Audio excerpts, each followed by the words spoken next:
bien, amigos, estamos en una nueva conversación de Gente Kalstein, hablando de avances de la ciencia, la tecnología, la medicina y estos temas tan interesantes que siempre traemos a la mesa en este tipo de diálogos. Hoy estamos en la Fundación Jacinto Convit en Caracas, Venezuela.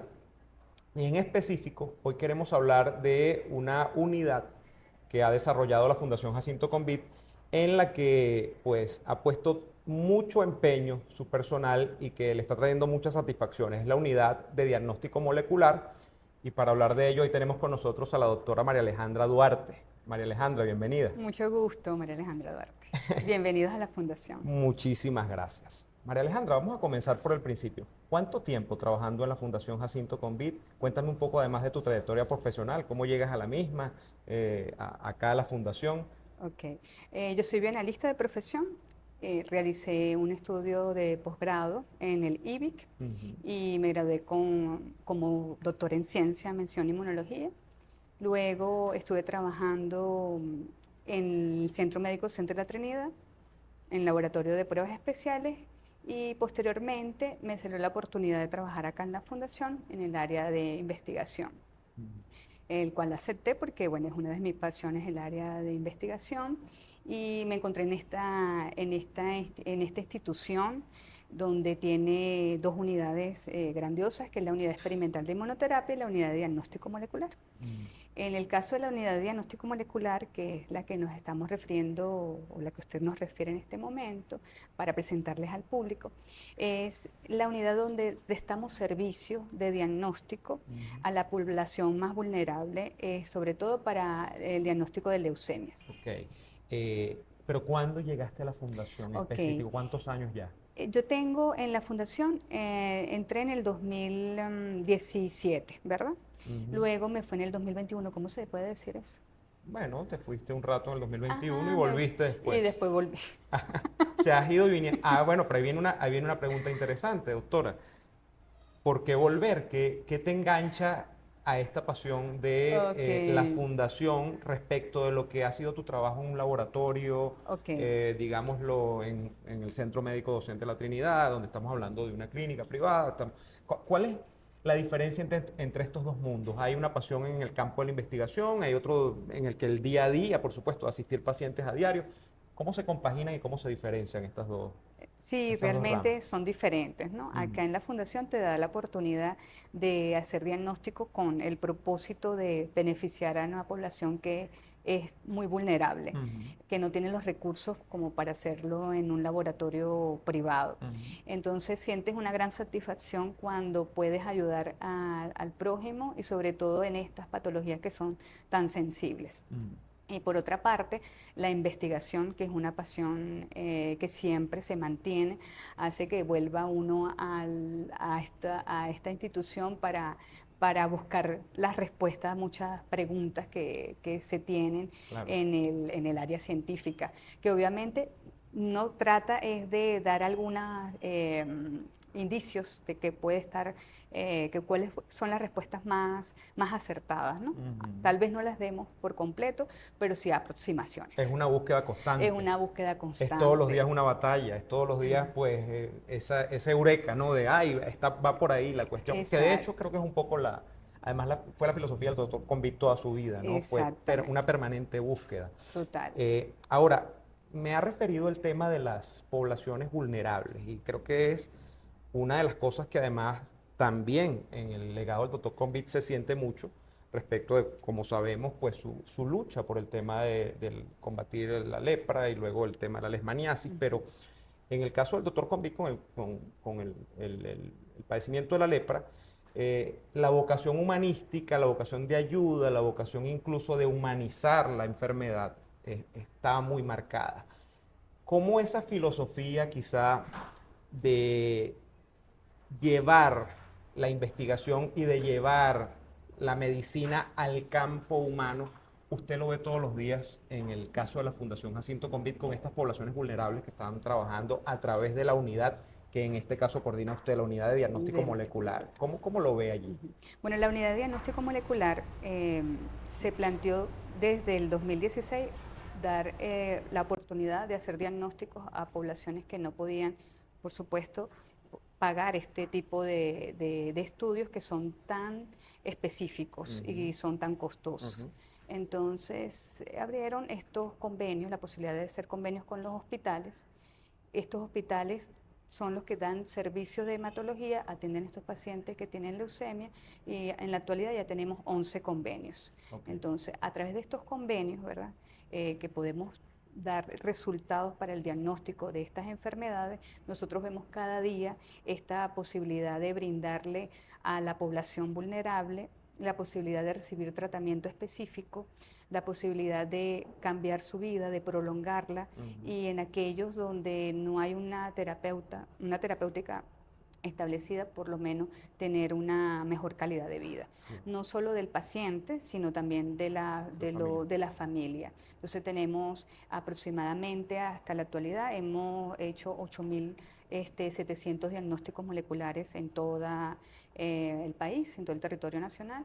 Hemos beneficiado más de 1.750 pacientes, y entre los beneficiarios indirectos, que son los representantes y los padres de estos pacientes, tenemos 6.800 aproximadamente. Estamos hablando de 8.000 personas que probablemente, si no existiese esta unidad, hubiesen tenido muchas dificultades para acceder a un diagnóstico de una patología que además, por supuesto, es mortal, en muchos casos más, bueno, en casos diferenciados, más agresivas en unos que otros. Exacto. Pero donde la labor pues está a la vista de que si no, probablemente mucha gente no hubiese tenido un diagnóstico oportuno. Y creo que es un poco también hablando de la filosofía, es un poco de la filosofía de ustedes, ¿no? Que haya, y es lo que pasa con muchos de los padecimientos oncológicos, ¿no? Que haya un diagnóstico oportuno, porque si no, se hace más cuesta arriba el tratamiento de la enfermedad, ¿no? Exactamente. Entonces tenemos para hacer el diagnóstico por primera vez, tenemos para hacer el control. Entonces este tipo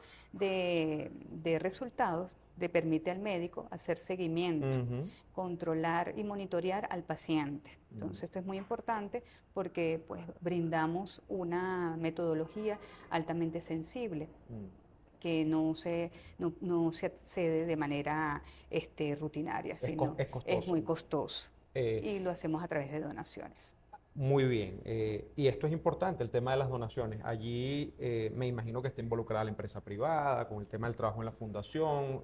¿Cuál es digamos, el mecanismo? Porque habrá mucha gente que está viendo esto y dice, bueno, ¿y cómo accedo yo al beneficio que provee la fundación de poder hacerme este despistaje o este diagnóstico?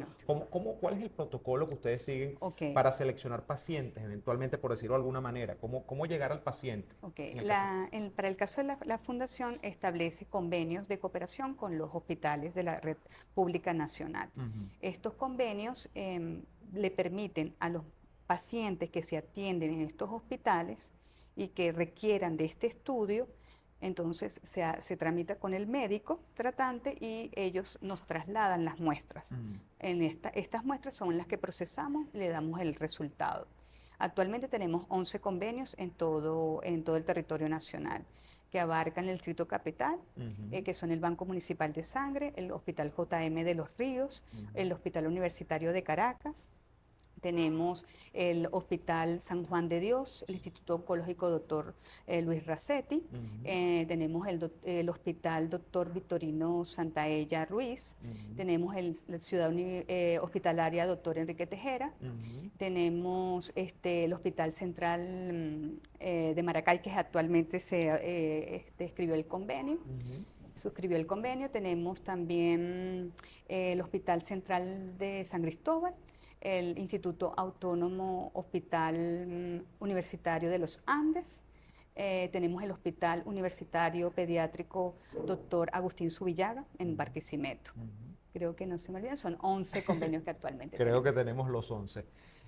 Doctora Duarte, la unidad de diagnóstico molecular, desde el punto de vista científico, ¿cómo se inserta o cómo se ubica, digámoslo, en la región e incluso en el plano internacional? ¿Hay experiencias similares que se hayan, no digamos replicado, pero que tengan metodologías similares en la región, digámoslo cerca, en Colombia, en Ecuador, en Brasil, Perú? ¿Tenemos experiencias similares o estamos hablando de una unidad que es casi inédita, que tiene una metodología casi inédita? Es una unidad casi inédita, realmente, porque no hay otra parecida a nivel regional. De hecho, es una de las proyecciones que se quiere hacer una vez que se pues, establezca convenio con todos los hospitales acá en el país, poder darle la oportunidad a aquellas personas que también se les haga muy difícil acceder a este tipo de diagnóstico en las regiones pues, cercanas, poder brindarle también este tipo de diagnóstico.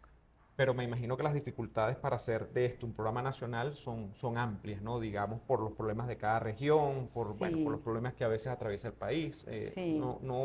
Es un sueño hasta este momento llegar a llevar la unidad a nivel plenamente nacional a toda la red de hospitales, me imagino Sí, yo. bueno, o sea, lo importante es que se ha tratado de buscar cuáles son los puntos críticos durante, por ejemplo, el transporte de muestra y a través de esa visualización se buscan los planes para lograr que esa muestra llegue lo mejor posible para hacer el diagnóstico.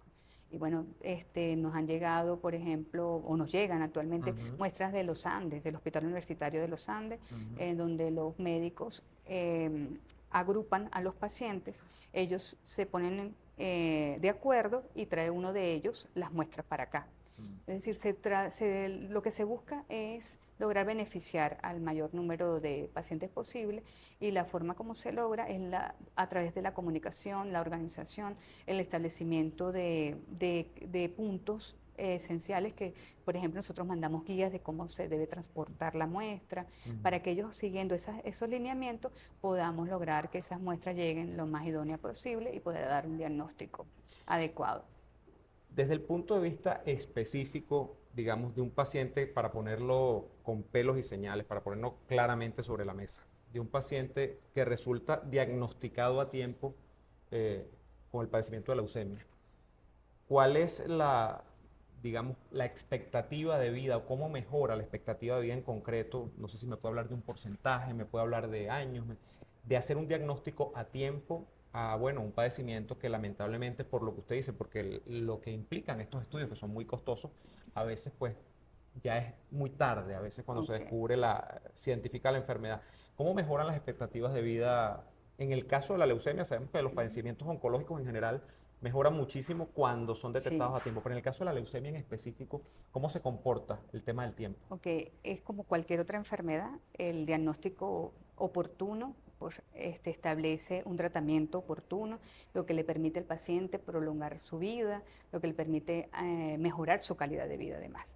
Cuando se determina un tipo de mutación específica para el caso de las leucemias, Ujú, eso le permite al médico dar el tratamiento específico. Actualmente se cuenta con tratamientos para diferentes tipos de mutaciones o translocaciones que se puedan dar en estas enfermedades. ujú, Entonces, tener el diagnóstico, es decir, que tiene la presencia o la ausencia de uno de estos oncogenes o una de estas mutaciones en el paciente le permite al médico indicar un tratamiento o no darlo. ujú. Entonces, es muy importante porque le cambia La la expectativa de vida. expectativa de vida. Claro. Estamos hablando en este caso de leucemia, pero ¿la unidad tiene pensado ampliar el horizonte en cuanto a otros tipos de padecimientos oncológicos? ¿Hay otro campo de acción donde la unidad se vea en un futuro trabajando para detectar otros padecimientos? ¿O de momento estamos centrados solamente en leucemias? Ok, ahorita estamos centrados en leucemia, por supuesto, en mejorar la sensibilidad de la metodología que se emplea para el diagnóstico de Mm, leucemia. Entonces, estamos trabajando, por ejemplo, en este momento en enfermedad mínima residual, que da una mayor sensibilidad, es decir, permite detectar clonas que sufren esa mutación y en una mayor, es decir, menor cantidad de clonas permite la detección con este tipo de metodología que es con tiempo real. Entonces estamos apuntando está a esta apuntando a metodología mejorar incluso el método del diagnóstico. método de diagnóstico. Eh, ¿Cómo pensar además, digamos, en otra área de la fundación, que no sé si nos puede comentar parcialmente, que además es un área que me ha tocado un poco de cerca porque sé que está teniendo bastante efectividad en los tratamientos oncológicos, que es el tema de la inmunoterapia? Ujú. No sé si me puede comentar un poco sobre el tema de la inmunoterapia y cómo la fundación está trabajando en esto. Yo he conocido de casos, por ejemplo, de neoplasias o de tumores en cerebrales que han tenido muy buena respuesta, de pacientes donde prácticamente, bueno, se ha prescindido del uso de la radioterapia o de la quimioterapia y el tema de la inmunoterapia está teniendo pues bastante eco, lo que yo he visto con este tipo de padecimientos, ¿no? Sí. No sé si nos podría comentar un poco el trabajo también en el campo de la inmunoterapia. Ok, bueno, la unidad experimental de inmunoterapia, que es la otra unidad que tiene la fundación, se encarga de la evaluación de estudios en inmunoterapia. Ujú. En el caso de esta unidad, nosotros hemos hecho también estudios preclínicos Ujú. para poder llevar a cabo nuestro estudio de la inmunoterapia para el cáncer de mama, Ok. la que dejó el doctor Conví como legado. Ujú. Entonces, se ha trabajado toda la fase preclínica y se tiene muchísima información elaborada y ya también publicada. Esto de la publicación es importante, la difusión del trabajo de ustedes, porque más allá de todos los días, obviamente que pues, hay mucha gente impactada. Nos acaba de hablar usted de 8.000 personas impactadas directamente por el tema de la unidad de diagnóstico molecular. Pero la difusión de estos avances, porque bueno, Ok, esto es, por una parte, ayudar a una población que, como usted lo ha dicho, además es vulnerable, que pues, a ver, no cuenta con los recursos, pero por otro lado es la construcción permanente de ciencia, es la construcción permanente de exacto. conocimiento, es la Ujú. construcción permanente de una experiencia, pues sí, es ensayo y error, es ver cómo las cosas de alguna manera mejoran cada día con el método de investigación. Están publicando investigación en, digamos, en algún tipo de portal o de ventana arbitrada para que Sí. estas informaciones sean de acceso público, por decirlo de alguna manera. Sí, tenemos 4 publicaciones Ok. en la Gaceta Médica de Caracas de las validaciones de métodos que estamos realizando en la unidad de diagnóstico molecular, 43 secuencias en GenBank ya publicadas. Nosotros atendemos también pasantes a todo nivel, pregrado, posgrado. Y tenemos también un plan de formación para los médicos residentes de tercer año de lo que es en hematología. Ellos Ok. hacen su especialización en hematología y en el tercer año ellos pasan por acá y tienen una capacitación en aplicadas técnicas de diagnóstico molecular No. específicamente. Ok. Ujú. Háblenos ya finalmente de la unidad en sí. ¿Cuántas personas trabajan con usted? ¿Cómo es el día a día? ¿Cómo llega un, nos acaba de hablar de los estudiantes, cómo llegan un médico que, digamos, tiene interés en el área y quiere desarrollar la investigación en el área? ¿Cómo llega a la unidad? ¿Ha trabajado con médicos que de alguna manera recientemente han egresado y que tienen interés en esto? Cuéntanos un poco sobre esto. Ok, nosotros recibimos médicos residentes 3 Ok. que están en los hospitales que tenemos nosotros convenios de cooperación. Es decir, Ujú. aquellos hospitales que yo les mencioné, con Todos el que están en el tenemos convenio. en convenio, entonces ellos pueden tener su pasantía, las programamos anualmente y Ujú. ellos están por acá especializándose, capacitándose en esta área de diagnóstico molecular. ¿Y cuántas personas están con usted en la unidad? Estamos trabajando 2 personas. O sea, es un trabajo denodado, fuerte. Sí, es Y, fuerte. no, no estamos Ajá. hablando de una mega corporación, estamos No, hablando de un trabajo que es muy dedicado sí, es un todos los trabajo días. muy dedicado. Y, y hay mucho cansancio, pero mucha satisfacción al final Hay del camino. muchísima satisfacción, sí, porque actualmente pues atendemos al paciente, recibimos la muestra y uno conoce la experiencia directa. Exacto, Ujú. prácticamente los casos usted De los los tiene, casos. no es que el caso usted lo Sí, recibe y y es entonces hay un un número. equipo gigantesco que Exacto, pasa por ese caso, no, usted prácticamente tiene conocimiento de cada caso. exactamente. Es muy bonito pues conocer esto. Le agradecemos muchísimo, doctora María Alejandra Duarte, y nosotros les invitamos a que sigan nuestras conversaciones de Gente Calstein hoy desde este maravilloso lugar, la Fundación Jacinto Convit en Caracas, Venezuela, y hoy hablando en específico con la doctora María Alejandra Duarte de la Unidad de Diagnóstico Molecular de la Fundación. Pues nos veremos en una próxima oportunidad. Muchas gracias. Gracias.